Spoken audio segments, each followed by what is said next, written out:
بسم اللہ الرحمن الرحیم۔ السلام علیکم ناظرین، welcome back to my YouTube channel. امید کرتی ہوں سب خیریت سے ہوں گے۔ الحمدللہ میں بھی خیریت سے ہوں۔ آج میں آپ کو قبر کے حوالے سے ایک بہت پیاری حدیث سنانے والی ہوں، یقیناً آپ کو پسند آئے گی۔ اگر آپ میرے چینل پر نیو ہیں تو پلیز لائک، سبسکرائب اور شیئر کرنا نہ بھولیں تاکہ اور اچھی باتیں آپ کو معلوم ہو سکیں۔ حضرت ابو ہریرہ رضی اللہ تعالیٰ عنہ کہتے ہیں، رسول اللہ صلی اللہ علیہ وسلم نے فرمایا، جب میت دفن کی جاتی ہے تو اس کے پاس دو سیاہ گہری آنکھوں والے فرشتے آتے ہیں۔ ان میں سے ایک کا نام منکر اور دوسرے کا نام نکیر ہے۔ دونوں اس سے پوچھتے ہیں، تم اس آدمی محمد صلی اللہ علیہ وسلم کے بارے میں کیا کہتے ہو؟ وہ وہی کہے گا جو دنیا میں کہا کرتا تھا، یعنی محمد صلی اللہ علیہ وسلم اللہ کے بندے اور اس کے رسول ہیں۔ میں گواہی دیتا ہوں کہ اللہ کے سوا کوئی معبود نہیں اور محمد صلی اللہ علیہ وسلم اللہ کے بندے اور رسول ہیں۔ دونوں فرشتے جواب میں کہتے ہیں، ہم سمجھتے تھے کہ تم یہی جواب دو گے۔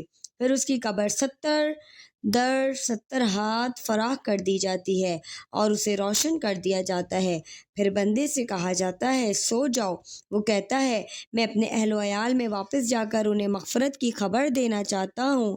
فرشتے جواب دیتے ہیں کہ یہ ممکن نہیں، بلکہ تم اب دلہن کی طرح یہاں پہ سوتے رہو، پرسکون ہو کے سو جاؤ، جب اللہ کا حکم ہوگا پھر تمہیں جگایا جائے گا۔ چنانچہ جہاں تک کہ اللہ ہی اسے قبر سے اٹھائے گا۔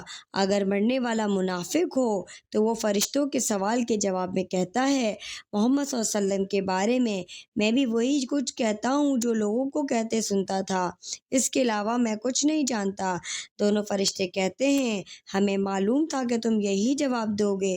پھر زمین کو حکم دیا جاتا ہے کہ تنگ ہو جاؤ، چنانچہ وہ اتنی تنگ ہو جاتی ہے کہ اس کی پسلیاں ایک دوسرے میں گھس جاتی ہیں۔ منافق اپنی قبر میں قیامت تک اسی عذاب میں رہتا ہے۔ ناظرین کرام، ہمیں اللہ سے دعا کرنی چاہیے کہ ہمارا خاتمہ ایمان پر ہو، اور جب فرشتے ہم سے سوال جواب کریں تو ہم اس کو سوال جواب اس کا صحیح آنسر دے سکیں، صحیح جواب دے سکیں، اور اللہ تعالیٰ کے سامنے قیامت کے دن بھی ہم سرخرو ہو سکیں۔ جزاک اللہ خیراً۔ آج کی ویڈیو امید کرتی ہوں اچھی لگی ہوگی۔ پلیز لائک، سبسکرائب اور شیئر کرنا نہ بھولیں تاکہ آپ کو اور اچھی ویڈیوز مل سکیں۔